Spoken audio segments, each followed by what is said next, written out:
মাঝে মাঝে মনে হয় আমার বেঁচে থাকার মূল্য নেই, না পারি বাঁচতে না পারি মরতে, ভালো লাগে না এই জীবন আমার।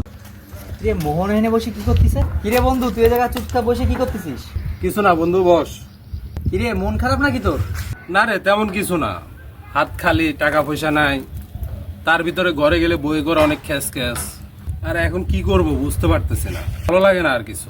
আরে তোর এগুলো বাদ দে, একটা কথা শুনছিস কিছু তুই? কি বলতো? সরকারে নাকি নতুন নিয়ম করতেছে, মেয়েরা যদি ডিভোর্স দেয় তাহলে টাকা নাকি কাবিনের মেয়েদেরকে দিতে হবে। এই বিষয়ে কি তোর কোনো ধারণা আছে? আরে কি বলিস তুই? আরে হ্যাঁ, আমি মাত্র শুনে আসলাম, এই নিয়ে সারা জায়গা তোলপাড় চলতেছে। আল্লাহ, তাই? তাহলে তো আমার সব টেনশন শেষ। আচ্ছা এই খবরের সাথে তোর কি টেনশন শেষ হলো? আমি তো কিছু বুঝলাম না। আরে বুঝলি না তো, বুঝাচ্ছি দাঁড়া। বল তো শুনি, কি বুঝাচ্ছিস তুই আমাকে?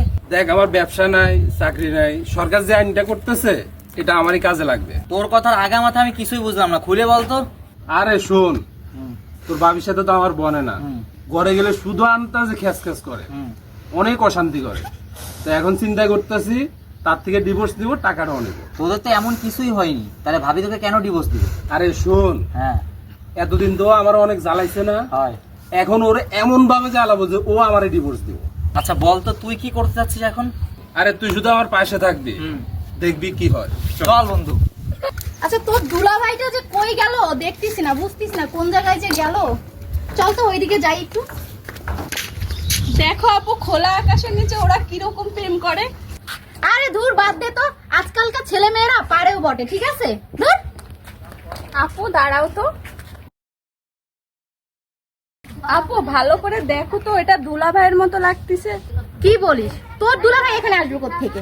কি সব দেখিস না, চল তো সামনে যা দেখি। হ্যাঁ আপু, দুলা ভাই তো এটা।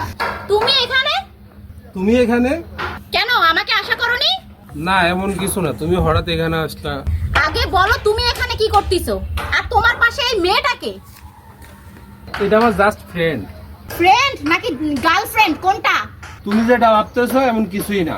বুঝি বুঝি, আমি সবই বুঝি, ঠিক আছে। রাতে দেরি করে আসো, তার উপরে আবার আবল তাবল খাইয়ে আসো, কোনো কাজ কামও ঠিক মতো করো না, আবার সংসারটাও ঠিক মতো চালাইতে পারো না। সবকিছু আমি মুখ বুঝে সহ্য করে আসছি, তোমার সংসার করে আসছি। আজ এই দিন দেখার জন্য ভাবছিলাম একদিন তুমি ঠিক হবা, শুধরে যাবা, কিন্তু এই দিন দেখবো সেটা ভাবিনি। এভাবে আমার দ্বারা আর সংসার করা সম্ভব না, ঠিক আছে। আমি তোমার সাথে আর থাকতে পারবো না।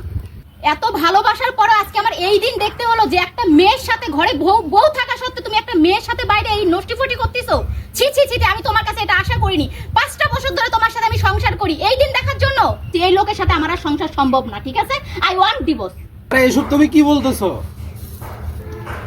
হ্যাঁ আমি ঠিকই বলতেছি, আমাকে ডিভোর্স দাও। আমি ডিভোর্স চাই, আমি তোমার সাথে থাকতে চাই না। এরকম মেয়ে ছেলে নিয়ে তুমি থাকবা, তুমি উল্টাপাল্টা কাম করো, আমি তোমার সাথে থাকবো না। আমাকে ডিভোর্স দাও। ওকে ফাইন, আমার তো কোনো সমস্যা না, তোমার সমস্যা, তুমি ডিভোর্স দিয়ে দাও। আচ্ছা ঠিক আছে, ডিভোর্স আমি দিব, আর কাগজ আমি পাঠিয়ে দিব, খুব শীঘ্রই পেয়ে যাবা তুমি। ওকে ফাইন, ডিভোর্সের কাগজটা পাঠিয়ে দিও, আর সাথে কাবিনে 10 লাখ টাকাও পাঠিয়ে দিও। হোয়াট? কিসের কাবিনের টাকা? আর কাবিনের টাকা আমি কেন দিব? কাবিনের টাকা তুমি দিবা। কেন, তুমি কি জানো না নতুন আইন হচ্ছে? ছেলেরা ডিভোর্স দিলে কাবিনের টাকা ছেলেরা দিবে, মেয়েরা ডিভোর্স দিলে মেয়েরা কাবিনের টাকা দিবে। তো তুমি আমার কাবিনের টাকাটা পাঠিয়ে দিও ডিভোর্স লেটারের সাথে, ঠিক আছে? এত টাকা আমি কোথায় পাবো? সেটা আমি জানি না, যাও তো এখন, মোটটাই নষ্ট করে দিল। এখন আমি কি করব? এত টাকা কোথায় পাবো? টাকা না দিতে পারলে আমার তাকে ডিভোর্স দেওয়া হবে না, আর ডিভোর্স দিতে না পারলে দিনের পর দিন তার এই অত্যাচার সহ করতে হবে। দিন দিন এই অত্যাচার আরো বেড়ে যাবে। হে আল্লাহ, তুমি আমাকে এই কোন বিপদে ফেললা?